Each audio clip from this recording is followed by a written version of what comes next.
대한민국 60만 장병을 위해 우리가 왔다. 사회와 소통하는 열린 병영. 장병의 인권 보장부터 전군의 모든 고민까지 우리가 바로 인권 해결사. 여기는 행군입니다.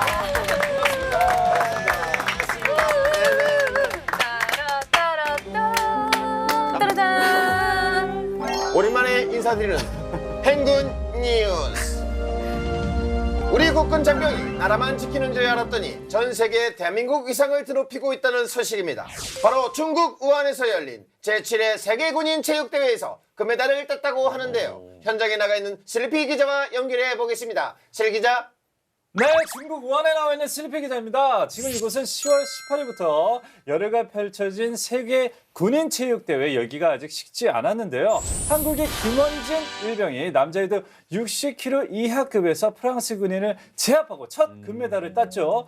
김 일병은 우렁찬 구호와 함께 거수경례 세레머니를 펼치며 국군의 기상을 전 세계에 알렸습니다. 정말 자랑스럽습니다. 네, 결과를 떠나서 세계 군인 체육대회에 참가한 모든 국군 장병들 고생하셨습니다. 자, 다음 소식입니다. 국군 장병들이 중국에서 금을 캐는 동안 후방 지역 군인들 역시 뭔가를 캐내느라 분주하다고 하는데요. 현장에 나가 있는 수민 기자 연결하겠습니다. 네, 저는 지금 지뢰 제거 현장에 나와 있는 곳에 있습니다. 네, 현재까지 남아있는 지뢰는 3천여 발이라고 하는데요. 국방부는 국민의 안전을 위해 지뢰 제거 작전 인력을 확충했습니다. 이에 따라 작전 완료 역시 3년이나 앞당겨진다고 합니다. 저도 오늘 지뢰는 하나 제거하고 돌아가겠습니다. 수민 리포터 열심히 작전 수행 중인 우리 장병들 방해하지 말고 빨리 돌아오시길 바라겠습니다. 자, 대한민국의 안전을 지키는 장병들을 위해서 오늘도 든든합니다. 지금까지 행군 뉴스 시작하겠습니다. 네, 해외에서 국내에서 국군 장병들이 땀 흘리는 만큼 행군기도 장병들의 고민 해결을 위해서 열심히 땀 흘리러 가봐야죠. 네. 동기의 잘못은 나의 잘못과 같다. 전원 완전 군장으로 연병장 집합. 그 한 사람 때문에 내 보너스가 절반으로 깎이는 현실이 꽁초를 잘못 버렸다. 근데 전 부대원 부장 금지. 막내가 숙제를 안 했어. 근데 다 안 쳐줘줘. 나도 안 쳐줘주고 첫째도 안 쳐줘주고 둘째도 안 쳐줘주고 막내 때문에. 예, 연대 책임으로. 비행소문과 함께 우리의 기도 활짝 열 시간 신하영의 노래교실. 오늘도 준비됐나요? Let it go, let it go. 더 이상 참지 않아. Let it go, let it go. 나는 이제 떠나네. 오케이, 떠났어요. 진짜 좀 늦은 것 같아요. 지금까지 부른 노래 중에 가장 잘 불러요. 그동안 일주일 동안 또 학원을 다니셨나 제가 좀 봐요. 느낌을 좀 살려보려고. 역시 하버드 출신이라 이 영어 가사가 들어가야 잘 불러요. 근데 그 겨울왕국 노래 레리꼬 같은데 왜 중간에는 왜 한국어를 넣어서 부르신 거죠? 이게 이해를 돕기 위해서 한국어 버전으로 준비를 해봤어요. 엘사가 이제 더 이상 참지 않을 거야라고 외쳤잖아요. 오늘의 주제는 바로 참을 수 없어입니다. 우리도 더 이상 참을 수가 없을 것 같아요. 좋아하시지 않아요? 아니 너무 좋아서 참을 수 없다는 네, 거죠. 그렇죠. 예. 어쨌든 무엇이 우리 장병들을 못 참게 하는지 상담소 문 활짝 열어볼게요. 도착했습니다. 그 후임이 10개월 넘게 안 들고 있어서 아직도 군가 받는데 진짜 힘들어요. 어떻게 하는 게 좋을까 너무 힘듭니다. 어떻게? 야, 이건 진짜 고민이에요. 예. 저도 좀 후임이 조금 늦게 들어온 편이었는데 군 생활은 후임을 기다리는 마음으로 진짜 버티는 거거든요. 맞아요. 10개월이나 막내 생활하고 있으면 못 참을 것 같은데. 보통은 후임이 이렇게 금방금방 들어오는 걸로 알고 있는데 아닌가요? 왜 이렇게 후임이 안 들어오는 거죠? 신병이 정해진 시간에 새로 들어온다는 보장이 따로 없어서 예를 들어서 뭐 행정 처리로 인해서 늦어진다거나 아니면 다른 부서에서 급하게 충원하는 것 때문에 그렇게 신병이 늦어질 수도 있습니다. 이제 이거는 부대마다 분류 시점이 달라서 그런 건데 나가는 만큼 들어오거든요. 그렇죠. 부대 시스템이 다 그런 겁니다. 이건 운입니다. 저 같은 경우에는 후임이 빨리 들어왔는데 제 동기는 1년간 안 들어온 경우도 있었고 예, 운 좋으면 후임이 빨리 들어오고 아니면 늦게 들어온다라고 할 수 있을 것 같습니다. 네.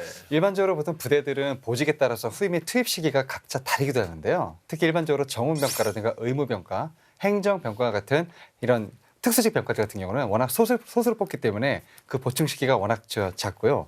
편제사 한 명만 있는 보직이라면 본인이 전역하기 직전에 후임이 들어오는 경우는 대부분입니다. 네. 네. 제가 봤을 때도 고민장병이 소수 인원의 보직이 아닐까 이렇게 싶은데 보직마다 임무도 다르고 고충도 다를 거란 말이죠. 그러면 어떤 보직의 막내가 좀 가장 힘들까요? 김대희 NC님께서 잘 아실 것 같은데 네, 맞습니다. 잘 알고 있습니다. 통신병 막내가 제일 힘들 거라고 생각을 합니다. 그 이유는 매일 돌아다니면서 전화기나 이 선로 점검 등을 하면서 보는 걸 보니까 많이 안쓰러운 걸 느꼈습니다. 그래요. 네, 아무래도 잔업이 많은 보직의 막내가 가장 힘들지 않을까요? 그런 의미로 의무병과나 아니면 뭐 간호병과에 있는 막내들이 좀 힘들 거라 생각했는데 예를 들어서 뭐 예방 접종을 한다거나 아니면은 뭐 외진을 간다거나 그런 일들이 있을 때 정말 할 일들이 엄청 많잖아요. 그래서 저는 그런 특기들이 특히나 더 힘들 것 같습니다. 취사병도 힘들 것 같아요. 네, 그렇죠. 근데 한마디로 정리하자면은 가장 먼저 들어와서 가장 늦게 나가는 게 막내라고 보시면 될 것 같아요. 어떤 보직이든 막내는 항상 힘듭니다. 교육훈련 전에 교보지를 챙기고 또 창고 정리도 해야 되기 때문에 언제나 늘 가장 빨리 취업하고 가장 다행이다. 늦게 업무가 끝나는 게 바로 막내라고 볼 수 있겠죠. 네. 네, 근데 물론 고충도 있겠지만 되게 막내로 있으면 좋은 점도 많거든요. 왜냐면 윤중희 님이 오기 전까지 저도 행군기의 막내였잖아요. 그렇죠. 그래서 선배님들이 항상 아이고 이뻐라 해주시고 그렇게까지는 아니에요. 그 정도까지는 아니에요. 장난 아니죠. 제가 받아들였을 때 그리고 얘기도 잘 받아주시고 막 이래서 전 막는 게 굉장히 행복하거든요. 어쨌든 우리 국민 장병은 후임을 빨리 보고 싶다고 했지만 군대에서 막내 생활도 나름대로 장점들이 있잖아요. 군대에서도. 그렇죠. 물론 할 일은 많겠지만 그에 비해서 책임질 일은 상당히 적습니다. 그리고 또 몰라도 용서가 된다는 점이 있겠죠. 막내이기 때문에 실수를 해도 좀 덜 부끄럽고 모르면 그냥 모른다고 편하게 물어볼 것도 많고 또 무엇보다 맛있는 것도 많이 얻어먹을 수 있는 것 같아요. 어디 가도 선임들이 늘 사주기 때문에. 맞아요. 저도 지금 생각해 보면 99년도에 개그맨 막내 생활할 때 우리 그 선배님들이 항상 밥이나 뭐 술이나 다 이렇게 사주시니까 그게 제일 좋더라고요. 예. 근데 아무튼 뭐 그렇게 뭐 좋은 것도 하루 이틀이지 10개월이나 막내 생활하고 있으면은 뭐 선임도 이제 심부름도 슬슬 지겨워지고 이제 그렇죠. 그 정도 되면 뭐 선임들이 뭘 사줘도 고마워하지도 않을 것 같은데. 슬슬 네. 좀 막내라서 불편한 점들이 나오죠. 네. 후임이 빨리 들어왔으면 좋겠다는 장병. 이렇게 마냥 기다리고만 있을 수는 없잖아요. 후임이 빨리 생기는 방법 없습니까? 일단 현실적으로 봤을 때 그 인원이 맡은 직책이 편제, 즉 인가상 한 명이라면 그 인원이 전역하기 직전에 후임을 받습니다. 사실상 그 사이에는 방법이 없다고 보시면 돼요. 만약에 그 직책이 2명이라면 우선순위에서 밀리기 때문에 그 또한 시간이 많이 걸릴 것입니다. 네. 뭐 후임이 들어오지 않는다면 자신이 후임 있는 다른 분대로 가야 하지 않을까요?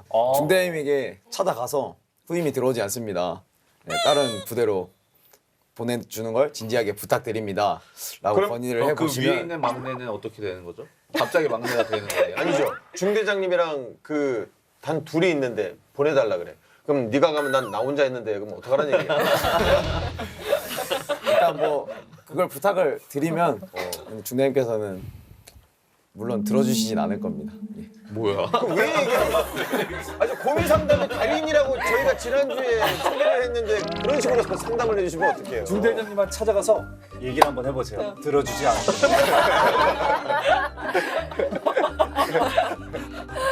완벽한 상담. 그러네요. 네. 아무래도 빠른 시간에 후임을 만나는 게 쉽지 않아 보입니다. 그럴 거면 차라리 막내 생활을 좀 더 즐기면 어떨까요? 저도 그렇게 생각해요. 그래서 막내의 장점을 10분 활용해서 충성마트 가면 선임한테 저 돈 없는데 달팽이 크림 좀 사주세요.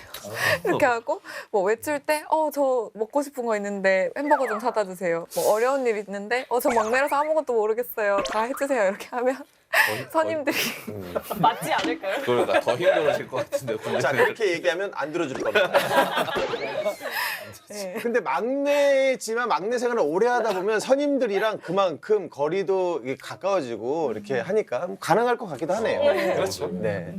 그래요? 그리고 이제 10개월 정도 막내를 했으면 뭐 선임들이랑 엄청 친해졌을 거 아니에요. 네. 그리고 어떻게 보면 선임들이 이제 좀 시키기도 미안할 수도 있다고 저는 생각이 들 정도로 10개월이면 이제 우리가 좀 하자 뭐 이렇게 될 수도 있는데 어쨌든 친해졌고 그런 생각을 좀 가진 상태에서 야자 타임을 좀 하면서 야자 타임 한번 부탁드립니다 해서 그렇게 해서 조금 쌓였던 거나 그런 것을 말을 하면서 대화를 하면서 스트레스를 푸는 것도 좋지 않을까. 네.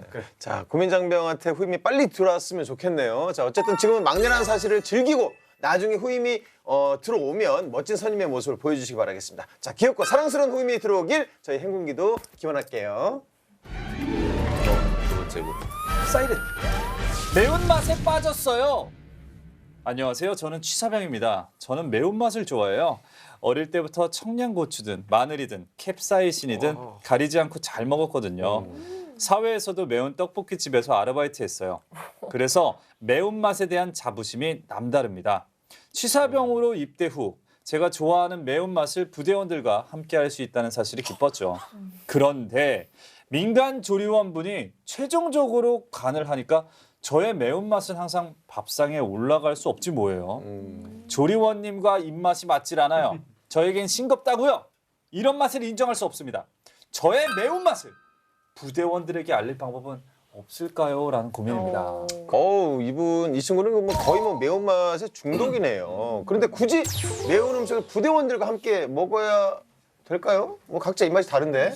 그러게요. 매운 음식에 매력이 있으니까 그걸 좀 공유하고 싶은 거겠죠. 왜냐면 매운 떡볶이 먹으면 이제 스트레스 쫙 풀리는 기분 저도 알거든요. 네. 어떻게 여러분도 혹시 좀 매운 음식 좋아하시는 편인가요? 그 남대문 떡볶이 있잖아요. 네. 그 매운 떡볶이. 남대문 떡볶이. 네. 그거를 집에서 저녁으로 그걸 너무 먹고 싶은 거야. 그래서 그거 먹고 싶다 아내한테 그랬더니 그럼 시켜서 같이 먹자. 제가 시켰죠. 가장 매운맛으로 주세요. 제일 위에 매운맛으로 주세요. 네. 근데 아내는 매운 걸 잘 못 먹어요.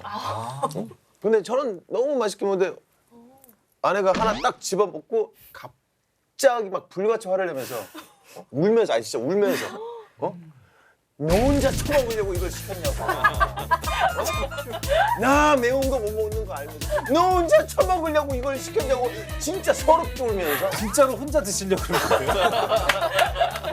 아니 너무 매운 게 먹고 싶은데 알아서 물에 씻어서 먹든지 먹겠구나 하고 난 시킨 거지. 저는 매운 음식을 별로 안 좋아해요. 근데 한번 먹으면 계속 먹어. 중독성이 매력이 있다. 있어요. 계속 먹어.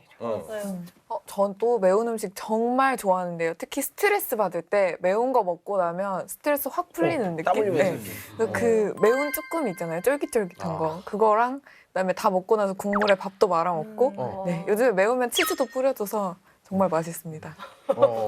저는 이제 음식마다 좀 다른데 평소에는 매운 걸 좀 잘 못 먹습니다. 근데 짜장면 먹을 때만큼은 이제 고춧가루를 그렇지. 엄청 많이 뿌려가지고 진짜 예, 좋아. 그렇게 먹어줘야 하는 게 제 취향이고 그리고 저보다 사실 어머니가 매운맛을 엄청 좋아하시는데 매번 식당을 갈 때마다 청양고추를 진짜 좀 저도. 달라고 하기 미안할 만큼 받아가지고 드시고 막 그런 경험이 있었어요. 맞아. 그런 분들 많아요. 아무래도 이제 한국인들은 매콤한 맛을 되게 좋아하잖아요. 저도 사실 이제 녹화 끝나고 혼자서 이제 짬뽕을 먹으려고 계획하고 있는데 같이 근무하는 선임 한 분이 정말 태어나자마자 김치국에 밥 말아먹은 같은 사람이 있어요.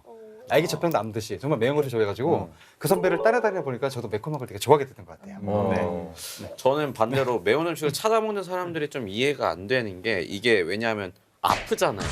그래서 매운 걸 먹으면 스트레스가 풀리는 게 아니고 스트레스가 좀 쌓이는 느낌? 맞아요. 그래서 저는 자고로 음식은 담백하고 느끼하고 그런 게 진짜 맛있는 음식이 아닐까. 저는 비빔밥을 먹을 때 어떻게 먹냐면 나물이랑 밥을 뜨끈한 밥을 넣고 그다음에 뭐 이 고추장을 보통은 뭐 한 반 숟가락? 네, 뭐 많아야 한 숟가락 정도 넣잖아요. 저는 한 3숟가락에서 5숟가락을 퍼서 넣어요. 그리고 거기에 청양고추 있죠. 청양고추를 잘게 쫙 썰어서 넣고 마늘도 넣고 막 이렇게 비벼가지고 딱 뜨면 못 먹어. 저번에 한번 실패해가지고. 그거는 못 먹어요. 못 먹어. 너무 자극적이게 먹는 것도 안 좋다고 하니까 이렇게 좀 윤중희 님이 말씀하신 대로 좀 이렇게 슴슴하게 담백하게 먹는 게 좋다고는 해요. 그래서 조리원분들도 아마 그렇게 장병들을 위해서 조리를 하시는 것 같은데 건강하게 생각해서. 저는 사실 좀 궁금한 게 취사병이 밥이랑 음식 다 하는 줄 알았거든요. 근데 조리원이랑 같이 하나 봐요. 네. 저희 때는 없었어요. 무슨 차이죠 그러면? 요즘은 100명 이상 대대급 부대는 민간 조리원들이 취사장에서 취사병들과 함께 장병들의 밥을 책임지고 있대요. 그쵸, 네. 교관님? 맞습니다. 일단 취사병과 민간 조리원의 차이는 제가 설명을 해드릴 텐데요. 취사병은 보통 밥을 짓고 반찬을 다 만들어요. 하지만 그 퀄리티를 높이기 위해서 바로 조리원님이 필요하십니다. 설탕 2스푼 들 거를 조리원님이 3스푼 넣음으로써 단맛을 더 자아내고 있고, 취사병들이 간을 맡고 또 음식을 조리하는 그런 재료 손질 같은 경우를 미흡한 것들을 조리원님이 잡아주시는 역할을 하시거든요.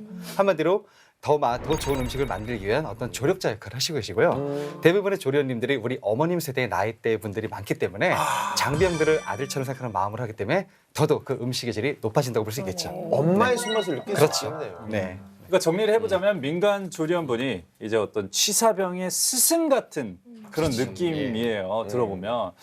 그런데 스승님이랑 지금 입맛이 안 맞는다는 거잖아요. 그러면은 뭐 최종 간을 조리원님이 보니까 그것부터 일단 정리를 해야 되지 않을까요? 최종 간을 누가 볼지. 뭐 보통 이제 매운 음식을 같이 교관님께서 아까 말씀하신 것처럼 매운 음식을 같이 먹는 사람들이랑 어울리면은 좀 이 매운 음식에 빠져든다라고 이렇게 말씀하셨는데, 그런 것처럼 매운 음식을 자주 이렇게 조리원님께 가져가서 좀 대접을 한 다음에 조리원님도 매운맛에 빠지게 만들면 인정을 해주실 것 같다고 생각을 합니다. 아니면 평소에는 스승님 말씀대로 하다가 군대 식당에서 매운 음식이 나올 때는 이때는 제가 간을 보겠습니다 하고 부탁을 하는 게 어떨까요? 네, 매운 음식만 나올 때. 아니면 진짜 정정당당하게 승부를 겨뤄보는 것도 괜찮을 것 같아요. 부대 냉장고 두고 15분 만에 각자 요리해갖고 부대원들한테 먹이 본 다음에 누구께 더 맛있냐 해서 최종 결정권을 누가 가져가느냐를 겨루는 거죠. 이야. 나쁘지 않네. 네. 짬밥을 부탁해. 네, 매운 음식을 그리고 꼭 정해진 식사 시간에 자랑할 필요는 없잖아요. 내가 음식을 따로 만들어서 주말에 따로 전우들을 모아가지고 시식회를 하는 거죠. 야, 이거 먹어봐. 내 솜씨 어때? 뭐 이렇게 하는 것도 괜찮을 것 같아요. 네. 근데 요즘은 군대 내에서도 동아리 활동을 할 수가 있거든요. 그러니까 매사동을 만드는 거 어때요? 매사동. 매운맛을 사랑하는 동아리. 네. 그래서 매운맛을 좋아하는 전우들 한두씩 주말마다 포섭해서 규모가 커지면 모든 전우가 매운맛에 빠져들지 않을까. 평일 외출도 되니까 같이 나가서 매운 음식 먹고 들어오고 그래도 네. 지금 폰도 쓰니까 오. 방을 하나 파면 되지. 매사동으로. 매사동 단톡방이 생기는 거죠. 그래, 좋은데요. 이건 좀 기억하셨으면 좋겠어요. 너무 매운맛에 빠지면은 본인이랑 전우들의 건강이 안 좋아질 수 있습니다. 일단 건강이 우선이니까요. 저희 그 매운맛 좋아하는 마음은 알겠지만 살짝 조심하는 것도 어떨까 싶습니다. 네, 맞습니다. 매운 거 너무 많이 먹으면 위에 부담 주죠. 또 짠맛과 밀접하게 관련이 있어서 위 질환 발생에도 영향을 미친다고 하니까요. 조심해서 드시길 바라겠습니다. 맞아요. 저 너무 맵게 먹어서 한 번은 위경련으로 응급실에 실려간 적이 있어서 아, 진짜요? 그 다음부터는 좀 자제하고 있어요. 예. 아 진짜 네. 매운 거는 그 먹어도 그 정도로. 위경련. 예. 그리고 매운 걸 먹을 땐 충성마트에 가서 우유를 사와서 같이 먹어주면 좋을 것 같아요. 우유는 매운 기운도 덜어주고 매운 걸 먹고 나서 이제 아픈 식도와 위장도 달래주는 느낌이에요. 자, 고민장병 매운맛을 자랑하는 것도 좋지만 이왕이면 다 같이 먹을 수 있는 음식을 조리할 수 있도록 노력하면 모두가 윈윈하지 않을까 싶어요. 네. 자, 남은 군 생활 행복하시고 다른 분들도 사연 많이 보내주세요. 자, 오늘 비행소는 참을 수 없어라는 주제로 이야기를 하고 있는데 인권 고민은 어떤 게 들어왔죠? 참는 자에게 복이 온다. 참을 인자 셋이면 사람도 구한다 등등 뭐 옛말에는 뭐 참고 살라는 말들이 참 많은데 오늘 고민 장병에게도 인내심의 한계가 온 사건이 벌어집니다. 그 전에 여러분들은 이 영상을 보면서 참으셔야 돼요. 왜요? 복을 부르는 영상 보시죠. 참으세요. 못 참겠어. 눈 떼지 마세요. 못 참겠어요. 눈 떼지 마. 눈 마주쳐. 못 보겠어. 계속 봐. 자꾸 딴 데 보시더라고요. 세상의 중심에서 인권을 외치다. 아이 컨택. 우리 부대는 이 말을 자주 합니다. 우리는 하나다. 그 말인즉슨 연대 책임을 참 좋아한다는 뜻이죠. 부대원 중 한 명이 사고만 쳤다 하면 전원 완전 군장으로 연병장 집합은 일상이고요. 얼마 전에는 알지도 못하는 한 장병이 개인 사물함 정리를 엉망으로 했다고 연대 책임으로 전 부대가 대청소했고요. 그전에는 모르는 누군가가 휴가 나갔다가 복귀 시간에 지각했다고 연대 책임으로 한동안 휴가가 제한되기까지 했지요. 아무리 군대가 단체 생활이라지만 이게 진짜 하나입니까? 이게 연대 책임인가요? 이런 건 인권 침해라고 해줘요. 꼭이요. 군생활에서 절대 빠질 수 없는 게 또 바로 연대 책임이죠. 네. 난 잘하고 있는데 잘못한 게 없는데 상대방 남 때문에 피해를 보면 못 참죠. 전화하죠. 이때마다 이제 실망한 지휘관님들이 등장합니다. 어떤 그 직이든 다 상관없어요. 그렇죠. 중대장님이든 대대장님이든 무조건 실망을 해요. 소대장님도 그래요. 이 지휘관은 실망했다. 네, 여러분에게 실망했다. 여러분들 실망했다. 동기의 잘못은 나의 잘못과 같다. 전원 완전 군장으로 연병장 집합하면 이제 실망해서 끝났어야 되는데 이제 집합까지 가는 순간 완전히 멘탈이 다 무너집니다. 맞아요. 네. 자, 그럼 오늘의 인권 주제는 개인과 공동체 사이 그 어딘가로 정해보고 공동체 생활에서 연대 책임은 어디까지가 정당한지에 대해서 한번 이야기 나눠보겠습니다. 네. 네, 그런데 군대는 단체 생활이라고 항상 강조를 하잖아요. 네. 그럼 연대 책임도 피할 수 없는 거 아닌가요? 동기나 선우임이 실수하지 않도록 오히려 옆에서 잘 잡아줘야 되는 거 아닌가요? 연대 책임은 당연하다라는 얘기인 것 같은데 수미 씨는 그러면 윤중이가 못 웃겼어. 이 녹화 시간 내내 한 번도 못 웃겼어. 그래서 그 연대 책임으로 그 라인 전체가 연대 책임을 지고 행군기에서 빠져라. 그러면 수미 씨는 이해할 수 있어요? 아니, 누구시죠? 몰라요. 제 생각에는 여기까지만. 여기까지만 재밌는. 아닙니다. 저 윤중이님 오늘부터 모르는 사이라. 이게 제 입장으로 들어보니까 네. 이해가 확확 가네요. 네. 근데 군대에서는 왜 그렇게 연대 책임을 강조하는 거예요? 일단 가장 큰 이유 중에 하나가 바로 군이란 집단 자체가 전시의 국민의 생명과 재산을 책임지는 집단이잖아요. 전투에서 승리하기 위해서 함께 움직여야 되는 일단 통일성이 필요합니다. 더군다나 내 잘못 하나가 발족됨으로써 다른 누군가에게 피해를 줄 수 있다는 단체성과 그 단결성을 강조하기 위해서 더더욱이 군대에서는 연대 책임을 강조하고 있고 스스로의 행동에 대해서 더욱더 강한 책임감을 느낄 수 있도록 하기 위한 방침이라고 볼 수 있겠습니다. 사실 우리도 학창 시절에 연대 책임 한 번씩은 겪어봤잖아요. 그렇죠. 다른 친구가 떠들면 그때 또 실망한 선생님이 등장을 하세요.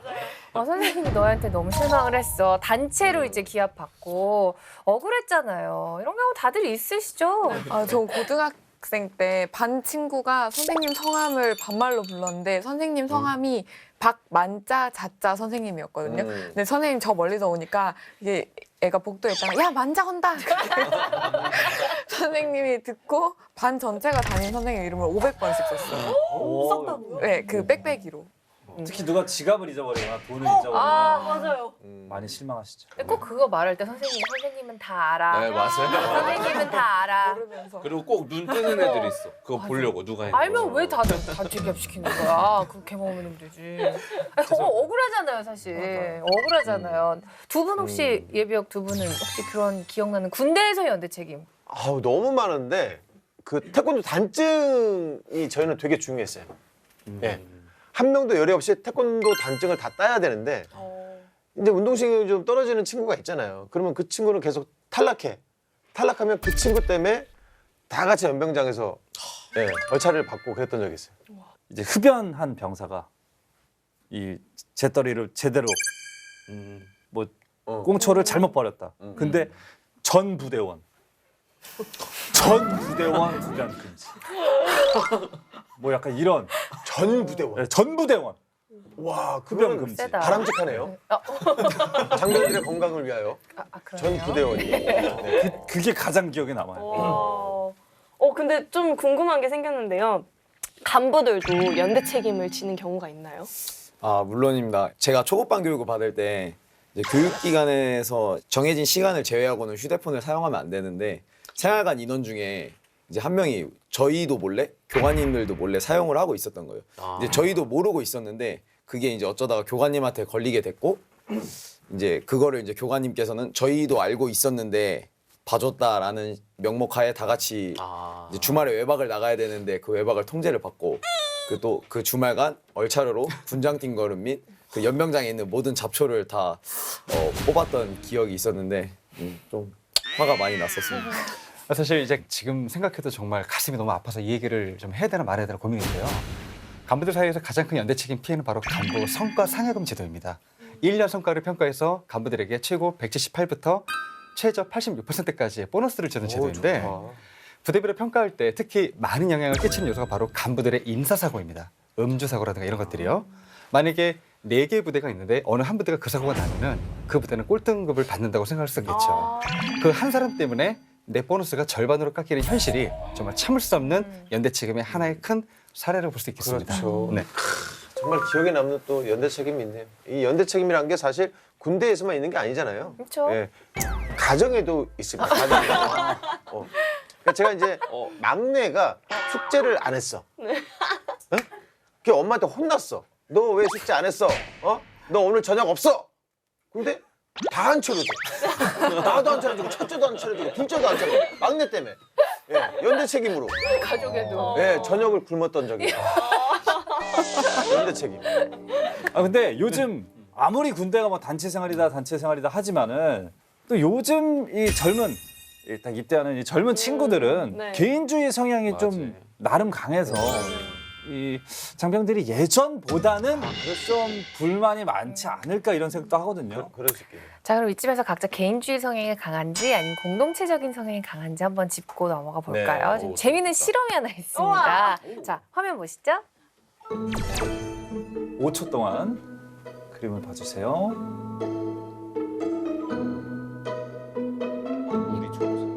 자, 가장 먼저 무엇이 보였는지 각자 대답해 볼까요? 저는 그 밑에 맨 밑에 까만 사람인지 개구리인지 모르겠는데 예 그게 보였어요. 전 물고기. 물고기. 저도 물고기. 물고기. 저도 물고기가 제일 먼저 보여요. 저는 물. 물. 저는 그 미역 같은 거, 풀 같은 거. 네. 이게 먼저. 저는 물고기 중에서도 가장 가운데 있는 물고기. 디테일. 가물. 테스트 결과 알려드릴게요. 물고기라고 대답하신 분 3분. 4분 계시죠? 자, 개인의 주관과 성과를 중요시하는 성향입니다. 자, 반면에 어항에 있는 뭐 모래, 수초, 개구리, 개구리군요. 달팽이 이렇게 배경에 있는 거를 대답한 사람은 상호 조화와 공동체 의식을 중요하게 생각하는 성향이라고 해요. 아니 그러면 감사합니다. 네. 난 진짜 여러분들이 다 같이 잘 됐으면 좋겠습니다. 저도요. 네. 자신의 성향이 어떻든 간에 이 군대에서는 다 같이 생활하는 거잖아. 다 같이 먹고 자고 싸고 뭐 모든 일상생활까지 단체로 같이 해야 되니까 처음에는 누구든지 적응하기가 쉽지 않거든요. 네. 우리 참군인 여러분들은 어떠셨어요? 저는 기초군사훈련 받을 때 9명이 다 같이 한 방을 사용을 했었거든요. 네. 아무래도 이제 야간이나 새벽에 특히 화장실 사용도 조용조용해야 되고 잠자는 사람을 배려해서 아침은 몇 시 이후에만 씻을 수 있다 이런 규칙들이 있었어요. 저 같은 경우도 이제 그 부사관학교 인관반 교육받을 때 그 한여름에 동기 한 명이 심한 감기 걸린 적이 있었어요. 근데 워낙 덥기 때문에 에어컨이나 선풍기를 좀 틀어야 됨에도 불구하고 그 동기 한 명 때문에 모든 걸 다 중지하고 그 동기들이 다 같이 하나도 안 틀고 같이 잠을 자면서 했는데 조금은 좀 불편했던 점이 솔직히 지금은 있었던 것 같아요. 그렇죠. 김태훈 교관님 입장에서는 되게 이기적이시니까 이해가 안 될 수 있죠. 그 가운데 물고기가 가장 개인주의 성향이 강한. 그렇죠. 네, 개인주의든 공동체주의든 용납할 수 있는 범위 내에서 연대 책임을 묻는 게 포인트인 것 같아요. 아무리 공동체 생활이 적성에 맞아도 억울한 연대 책임이 있을 수도 있잖아요. 그래요. 그럼 사연으로 돌아가서 고민의 핵심은 알지도 못하는 누군가의 잘못까지 연대 책임을 지는 것이 억울하다인 것 같은데 자 참고인들이 생각하는 연대 책임의 선 어느 선까지 생각하시나요? 저는 타인의 잘못으로 제가 가지고 있는 권리가 제한되지 않는 선까지인 것 같아요. 예를 들어서 다른 사람이 잘못을 했는데 내가 휴가가 잘린다거나 나도 같이 밥을 못 먹는다거나 그렇게 하는 건 나의 가장 기본적인 권리를 제한을 시키는 거기 때문에 좀 아니지 않을까. 저는 체벌하느냐 안 하느냐 그 기준이 딱 있는 것 같은데 예를 들어서 음주 사고가 있었으면 다른 음주 사고를 예방하기 위해서 너네 당분간은 술을 좀 자제해라 이런 건 인정하겠는데 술 마셔서 사고했으니까 너네 다 엎드려 이건 좀 아닌 것 같아요. 연대 책임이 가장 싫은 이유 중에 가장 큰 이유가 바로 그거예요. 얼차를 다 같이 받는 거. 맞아요. 부대원 중에 하나가 사고를 치면 다 같이 연병장을 돌았다고. 그렇죠. 예. 네. 우리 때는 얼차려도 지금이랑은 차원이 완전히 달랐어요. 거기에 대해서 군 생활의 상류세인 제가 자세하게 알려드리도록 하겠습니다. 자, 19년차 군역과 떠나는 과거의 여행. 자, 오랜만에 다 같이 한번 외쳐볼까요? 내가 19년 전엔 말이야. 둘, 셋. 내가 19년 전엔 말이야. 둘, 셋.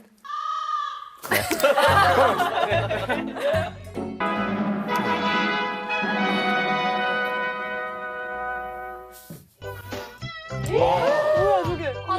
우린 줄 알았어. 저거는 양호하죠. 저 이렇게 뛰고 있는 애가 잘못한. 그렇죠. 예. 뛰는 사람이 잘못한 건 나머지가 그런 거죠. 그냥 진짜 묻지도 따지지도 않고 일단 엎드리는 거죠. 이번에 저 균형. 전진. 어머 어떡해. 저건 진짜 어머. 머리 다 빠지. 탈모 걸리겠는데. 진짜 빠지고 멍들고. 어머 저거 뭐예요? 저게 가능해? 아니 저분들 너무 화나겠다. 저거 자, 촬영. 과거죠, 과거. 이야. 허리에 무리가 와. 웬일이야. 한겨울에. 한겨울에 물 아 뿌리는 맞아. 거죠. 우리 아빠도 저랬다. 어떻게 물을 뿌리는 거? 예. 아, 물로 진짜 얄밉게. 아 이거 고문 같아. 권혜영 씨. 권혜연 씨. 아, 그게 그대로 여름철로다가 옮겨져 분지면요. 모기 뜯기죠. 그것이 바로 그 유명한 모기 회식이 되는 거예요. 여름이에요 여름? 너무 싫어. 여름이 너무 싫어. 저건 진짜 너무했다. 아 목이. 진짜 말도 안 되는 네. 저건 얼차려가 아니라 가혹행위죠. 예전에 진짜 심했네요. 네. 정말 심했죠. 고문이다 네. 완전. 진짜 이거는 좀 보기만 해도 너무 고통스러웠던 것 같아요. 연대 책임하면은 이제 군대 얼차려를 빼놓고 얘기할 수는 없을 것 같아요. 그렇죠. 저 때만 해도 누구 한 사람이 잘못하면 연대 책임으로 다 같이 네. 그냥 박아. 예, 한마디면 예, 다 지금 화면에서 봤듯이 이렇게 그러니까 엎드려 뻗쳐. 예, 원산폭격이라고 하죠. 예, 그걸 하고 그랬죠. 그러면서 그 한 사람을 향해서 진짜 모든 분노와 증오와 막 이 욕을 마음속으로 막 냈던 기억이 나네요. 예. 그래서 예전에는 모든 그 얼차려들이 개인의 체력 조건들을 고려하지 않고 단체 책임이라는 이유 하나만으로 모두에게 시켰잖아요. 저 같은 경우에 이제 유격 교관이 되기 위한 집체 교육을 들어갔을 때 얼차려를 많이 받았는데 유난히 체력이 약한 친구가 있었어요. 근데 교관이 그 체력이 약한 친구를 챙기지 않았다는 이유 하나만으로 전우애가 없다는 이유만으로 이렇게 어깨 동무해가지고 앞으로 지침, 뒤로 지침을 정확히 100번, 200번을 시켰어요. 근데 문제는 뭐냐면은 그 바닥에 돌이 있었기 때문에 할 때마다 허리에 베기는 것 때문에 힘들었어요. 근데 정말 여기는 없지만은 사람이 거품 부는 거를 제가 그때 처음 봤어요. 이게 입에서 흰 거품이 올라온다는 말이 탈진의 그 다음 단계라고 하더라고요. 그 정도 때문에 저도 그때는 정말로 너무 힘들었고 그걸로 인해서 쓰러지는 친구들도 많이 발생했습니다. 옛날 얘기죠. 옛날 얘기죠. 네, 물론이죠. 지금은 그렇지 않다는 거. 네. 사실 제가 이제 군생활 할 때만 해도 과한 얼차려나 뭐 폭언 이런 건 전혀 정말 거의 없던 상태였거든요. 과거에 진짜 저런 얼차려가 있었다는 게 정말 너무 충격적인데 내가 잘못한 것도 아닌데 너무 억울한 것 같아요. 네. 맞습니다. 명백한 이유 없이 연대 책임을 이유로 단체에게 얼차려를 부여한 경우 헌법상 자기 책임의 원리에 반한다는 인권위의 결정이 있었습니다. 이는 명백한 인권 침해에 해당합니다. 그렇죠. 네, 개인의 잘못인지 단체의 잘못인지 잘 판단하는 것이 중요하겠네요.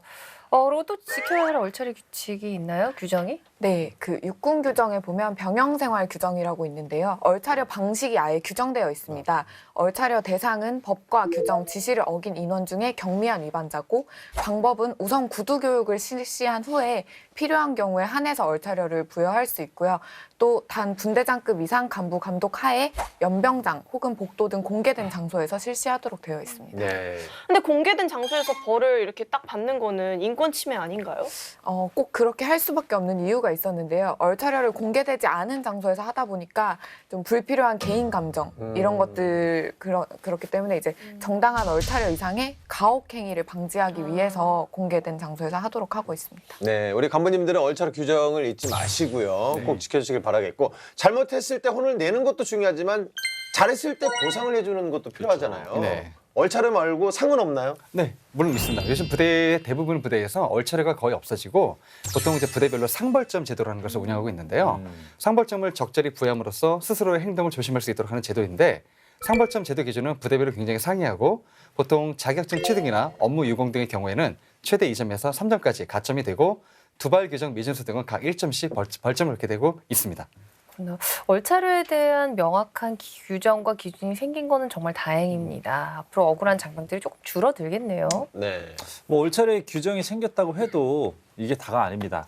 기합을 받지 않아도 일단 남 때문에 한마디라도 혼이 나면 그것만으로도 좀 화가 나요. 네. 맞습니다. 그래서 준비했습니다. 오늘 설문조사는요. 난 잘못 안 했는데 남 때문에 억울한 순간이 언제인지 물어봤습니다. 일단 후보부터 보시죠. 네. 자, 1번 너무 와닿는다. 지체조할 때 누가 마지막 거 외쳐서 2배 늘어날 때. 아, 1위 봅니다. 네. 근데 PT 다 직접. 너무 억울하지 않아요? 네. 입원일 때 후임한테 면회 와서 근무 바꿔줘야 될 때, 군가 부를 때 난 크게 불렀는데 목소리 작다고 혼날 맞아, 때, 저것도 있어. 옆 사람이 자책골 넣었는데 다들 나 쳐다볼 때, 유행성 질병 때문에 내 외출이랑 휴가가 잘렸을 때. 대박. 마지막 정말 그거. 다 짜증나는 순간이네. 네. 내 마음속에는 전부 다 1위인데 우위를 가리기는 힘들어요. 자, 모든 예비역들의 마음이 김대희 씨와 같을 것 같아서 자, 이번 주에도 역시 군필 미필 여성들에게 세분화해서 리서치를 조사해봤습니다. 이게 좋은 것 같아요. 광명, 송데스. 동대 밤거리. 배경음악이 왜 이러죠? 뭐예요 이거 노래 좋은데?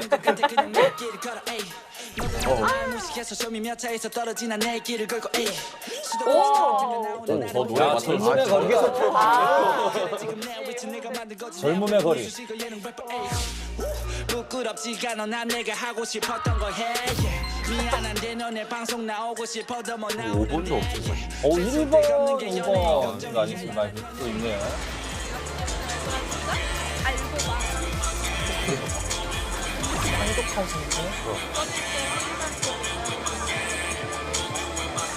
진지하게 참여를 해주시죠. 연애는 무조건 주말에 하는 거예요.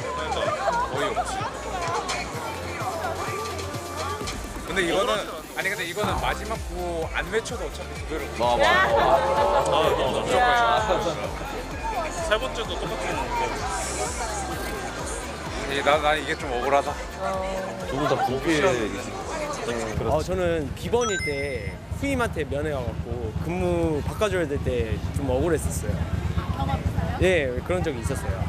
여자친구가 왔었나. 뭐 근데 그게 너무 멀리서 오다 보니까 이걸 안 바꿔줄 수가 없는 약간 그런 약간 애매한 상황이어서 그냥 눈치껏 바꿔줬죠. 예. 근데 보통 저를 바꿔주면 내가 근무 살 때 그 상대방이 맞아요. 서주긴 하잖아요. 군가 부를 때 나는 크게 불렀는데 목소리 작다고 나만 혼날 때 저희 둘 다 그걸 선택했습니다. 작게 부르는 친구를 보면 어때요, 기분이? 조금 비겁하다고 생각도 들고 이제 인생 너무 편하게 사는 것 같다라는 그런 생각도 들고. 저는 유행성 질병 때문에 외출과 휴가가 잘렸을 때를 정했습니다. 혹시 진짜 경험? 예, 진짜 잘린 적이 있어가지고 그때 정확한 기억은 없는데 뭐가 유행을 했어서 제 외박이 잘렸었습니다. PT 체도할 때 누가 마지막 구호 외쳐서 두 배로 늘어날 때 붙었어요. 왠지 저 순간이 억울해 보일 것 같아서 붙인 것 같아요. 아무래도 저 PT 체조 힘드니까 또 한 사람이 실수해서 그걸 또 그 힘든 걸 다시 해야 되면 좀 체력적으로 힘들고. 저 휴가 잘렸을 때요. 왜 그렇게 생각해요? 아니 2년 갔다가 오는데 며칠 나갔다 온 휴가 잘리면은 좀 더 짜증 날 것 같아서요.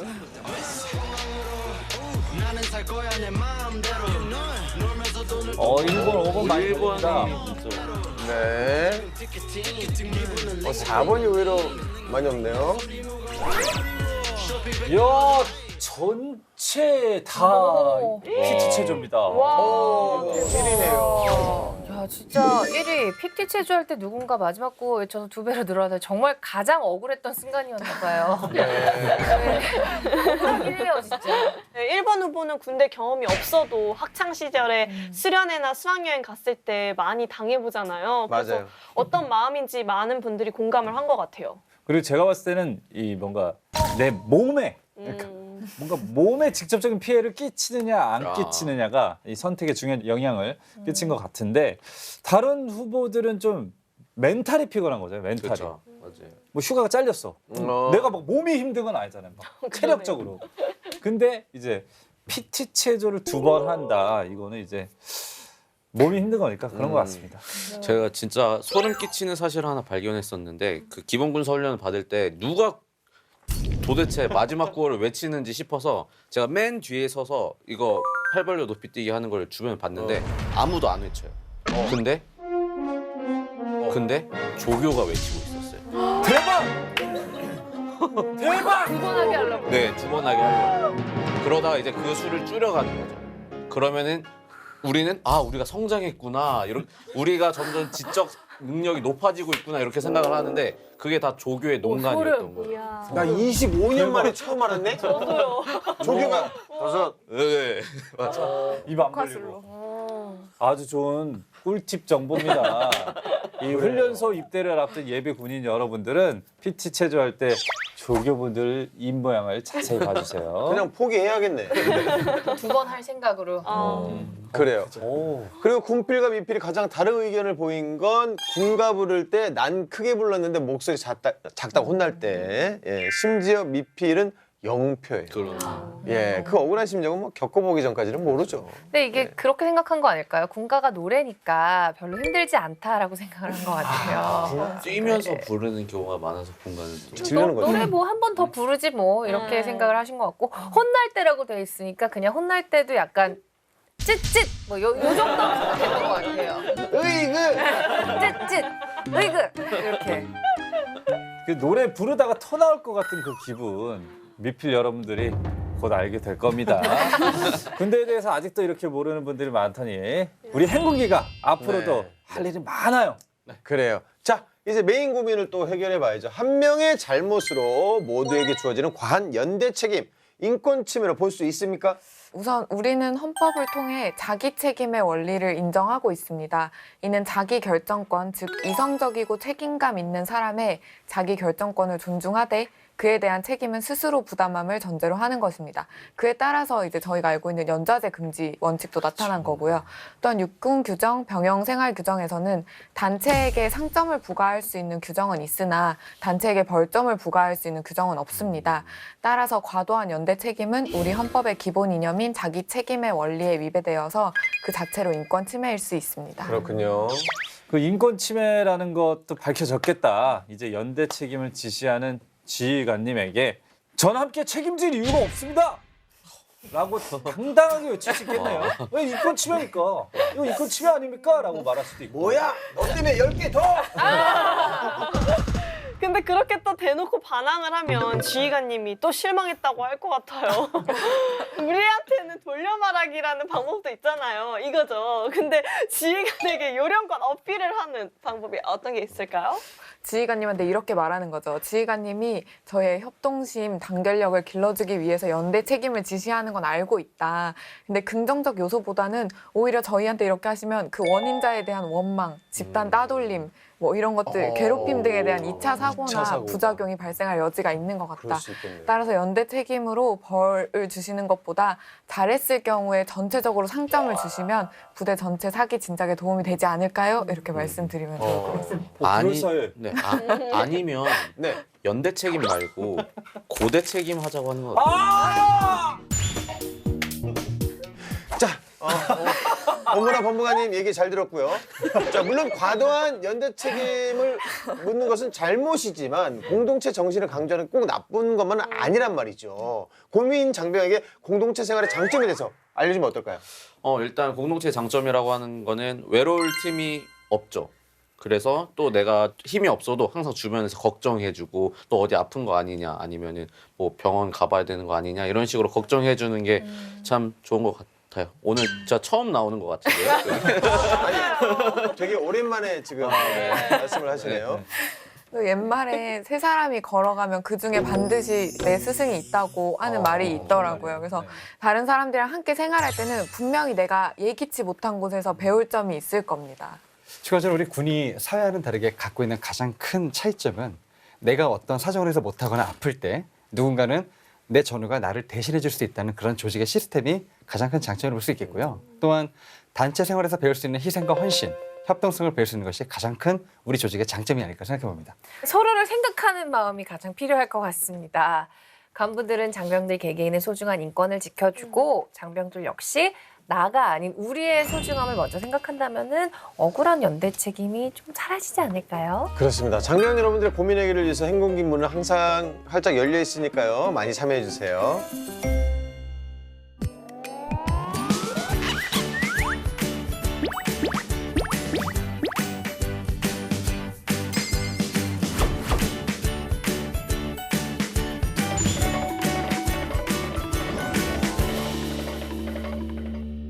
군대 보낸 아들 남친에게 편지가 왔다고요? 그때 그 감동 행동기가 다시 읽혀드릴게요. 수리남매가 대신 읽어드려요. 사사왕 0, 6, 1, 2. 네, 장병들의 손편지를 소개하는 43061. 오늘은 어떤 편지가 기다리고 있습니까, 수리남매? 네, 여러분 오늘은 키워드 바로 보여드리겠습니다. 네. 놀라지 마세요. 네. 나라 뿅!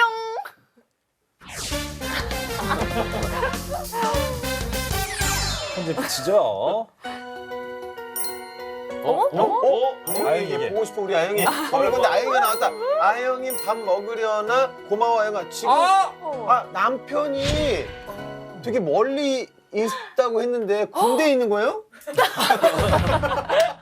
간부님이에요? 아 근데 이거 남편은 확실히 아닌 게 저를 아영이라고 부르지 않아요. 뿅뿅? 아영. 뿅뿅? 애기? 아영이라고 안 불러요. 공주님? 달링. 야 아니 신아영. 둘 중에 하나거든요. 희한하네. 뭐지 이거? 해군 패치 설기자입니다. 뭐요? 그 신하영 씨 군인에게 그 편지를 받은 사실 있습니까? 한마디만 해주십시오. 신하영 씨 한마디만 해주시죠. 꿈을 꿨다고 하는데 대체 누구 꿈에 찾아가신 거죠? 한마디만 해주시죠. 키워드가 공개되자마자 눈빛 흔들리는 거 제가 봤습니다. 편지 발신인으로 추정되는 인물이 있는 거죠. 누굽니까? 다른 남자입니까? 나 있었으면 좋겠는데 없어. 빨리 한마디만 대답해 주세요. 저 있었는데 없습니다. 저 아닙니다. 억울합니다. 조사 때 성실하게 말씀드립니다. 지금 뭐지? 누구지? 저는 나 군대 팬 있나 봐 아직. 그건가 봐요. 군대 여신이니까. 어떡해. 나 아직 군대 팬 있나 봐. 스포츠 여신. 진짜 궁금해지네요. 아니, 도대체 아영 씨한테 편지를 왜 보냈는지 정말 팬레터가 맞는 건지 네 공개해 주시죠. 지금 바로 군인의 정체를 공개하겠습니다. 여러분을 사소함 0612의 세계로 초대합니다. 사소한 0, 6, 1, 2. 아영이에게 훈련한 지 2일째 되는 날이다.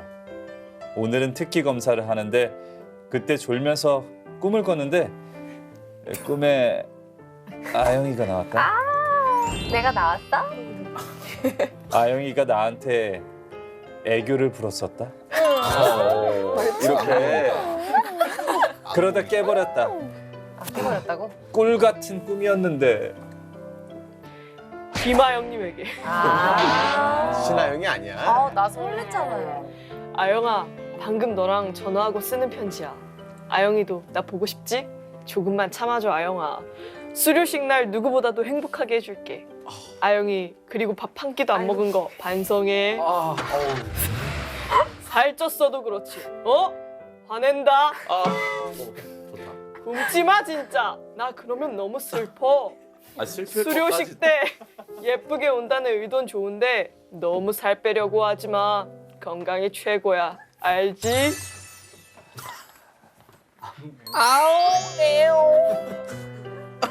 뭔 소리야? 애칭입니다. 애칭. 아영. 아영.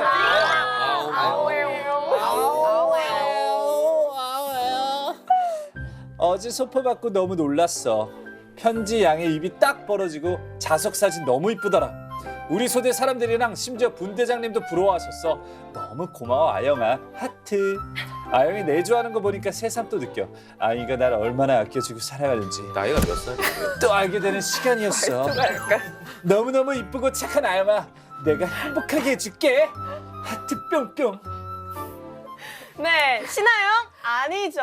곰신 김하영에게 보낸 달달한 연애 편지였습니다. 네, 23살이라고 하는데요. 23살이 말투가 이렇다고요? 오늘의 편지의 주인공은 우영찬 일병의 편지였습니다. 네, 그 이름이 같아서 저희가 조금 네. 장난을 쳐봤죠. 그래도 계속 아영아 하니까 뭐 기분은 어땠어요? 그러니까 김하영 씨인 걸 알았지만 설렜어요. 좀 약간 설렜죠. 설렜어요. 신나요. 혹시 군인한테 이렇게 편지 받아본 적이 있습니까? 가끔 보내주시는 분들이 오. 있어요. 뭐 몇 사단의 누군데 뭐 누나 방송 보면서 뭐 힘내고 있어요. 근데 이게 막 사랑이라기보다 약간 존경의 마음이 더 큰 님 이런 톤으로 보내주시는데 너무 좋습니다. 감사합니다. 네, 같은 아영인데 우리 신하영 씨하고는 저 편지 속의 주인공 김하영 씨는 많이 다르네요. 근데 김하영 씨는 지금 하루 종일 아무것도 안 먹고 예, 굶고 있다고 하는데 예. 하루 종일 아무것도 죽지 않아. 곰신이 된다면 김하영 씨처럼 할 수 있을 것 같아요? 아니 못해요. 못해요. 일단 저는 하루 동안 굶지를 못하고 그래요. 네 편지를 못 쓸 것 같아요. 그렇게 정성해서 이렇게 내조를 한다는 게 쉬운 일은 아니에요. 김하영 씨도 이런 얘기를 했대요. 신하영 씨와 전 참 다른 것 같다. 제게 신하영 씨 같은 지성미가 없다. 하지만 신하영 씨가 피나는 노력과 열정으로 하버드대에 간 것처럼 저도 동명이인의 기운을 받아 꽃신 신는 그날까지 잘 버텨보겠다. 라고 했다고 합니다. 예쁘게 잘하네. 김하영, 신하영처럼 세상에는 정말 동명이인이 많잖아요. 네. 특히 이름이 흔하기라도 하면은 그 사람이랑 비교도 당하고 뭐 놀림도 당하고 다들 그런 경험이 한 번씩들 있을 것 같은데 뭐 저도 저는 이제 본명이 김성원이에요. 그러네요. 네. 정말 많습니다. 저희 개그맨 후배 중에도 김성원 있죠. 영어 잘하는 후배. 맞아요. 김성원. 그분도 그 있죠. 친구도 김성원이에요. 네네네 맞아요. 그래서 학창 시절에 항상 뭐 키로 뭐 이렇게 나눠지기도 하고 야 작은 성원이 큰 성원이 뭐 이렇게도 하고 그랬던 것 같아요. 아니, 저도 이제 보람이란 이름이 되게 흔하다 보니까 옛날에 그 땡땡월드 그 있었잖아요. 클럽 만들고 했던 미니홈피 있었던 거기에 이제 91년생 보람이들의 모임에 초대된 적이 있었는데 전국에 91년생 보람이가 진짜 수천 명 있거든요. 근데 거기 보람이들 별명이 달안보예요. 보람이들 어렸을 때부터 달안보람보 이렇게 해서. 근데 저는 걔 중에 이제 원보람이니까 람보 1이어서 제가 그 람보 1. 게시판 지기도 하고. 이보라면 람보 2. 람보 2. 네. 나름 게시판 지기까지 했던 경험이 있어요. 그래요. 게시판 지기. 일단 저도 육군에만 제 김태훈이라는 이름이 150명이 넘어요. 병사가족병. 그래서 너무 흔한 이름이다 보니까는 어느 계급에나 김태훈이 있는데 매번 주변에서 오해를 받아요. 뭐 진급해도 축하한다. 내가 아닌데. 너 징계받았거나 위로한다. 내가 아닌데. 많다 보니까는 좀 그런 해프닝이 너무나 많았습니다. 네. 저는 동명이인 때문은 아니고 이제 기본군사 훈련을 받을 때 교관이 누굴 지목한 다음에 누구누구 기준 이렇게 하는데 제가 딱 당한 거예요. 그래서 윤기준 기준 하는데 제 주변 동기들이 순간 당황해서 빵 터진 거예요. 그래서 그것 때문에 엄청 크게 혼났던 기억이 있어요. 저는 이름 때문에 괜히 혼났던 거죠. 저는 고등학교 때 쉬는 시간에 친구가 저를 부르는 거예요. 봤더니 영어책 읽고 있었는데 데이야. 데이야. good friend. 데이야. 그들은 왜? 나 부르는 줄 알고 그렇게 있다가 민망했던 적이 있었어요. 저는 한창 중학교 때 조성모 씨가 정말 그 내는 노래마다 히트를 했을 때 깜짝깜짝 놀랐던 기억이 있어요. 왜요? 아시나요? 그걸 부르면 깜짝깜짝 놀랐어요. 아시나요? 뭐야? 나 부르는 거야? 네, 아시나요? 이게 제가 옛날에 만들었던 코너가 있었어요. 아시나요? 이것처럼 김수미 달린 김수미 tonight 뭐 이런 게 있었어요. 이휘재 이렇게 만들었던 적이 있었어요. 마지막으로 곰싱이 아연 씨가 전해달라는 말이 있었는데요. 영찬아, 항상 힘이 돼줘서 고맙고 다치지 말고 무사히 휴가 나와서 꼭 겨울에 온천 여행 가자라는 말을 전해달라고 했습니다. 자, 아영 씨의 이런 무한한 애정과 응원이 우영찬 일병의 무엇과도 비교할 수 없는 군 생활의 버팀목이 될 겁니다. 자, 우영찬 일병 꽃신 신는 그날까지 분대장 생활도 열심히, 사랑도 열심히, 행복한 군 생활 되길 응원할게요. 네. Have a world apart. We stay. All the games we play. 네, 사서함 0612에서는 달콤한 사랑꾼의 편지도 기다리고 있습니다. 그리고 따뜻한 효자의 편지도 기다리고 있으니까요. 많이 많이 보내주세요. 네, 군대에 있는 아들, 남친 또는 뭐 지인들의 편지를 보내주세요. 사연을 보내주신 분에게는 깜짝 선물 박스가 기다리고 있으니까 시청자 여러분들의 많은 신청 기다리고 있겠습니다. 네, 건강하고 열린 병영 문화를 위해서 저희 행운기는 항상 함께합니다. 전군의 행복한 병영 생활을 위한 행군기 다음 주에 만나요. 체력 경례 행운.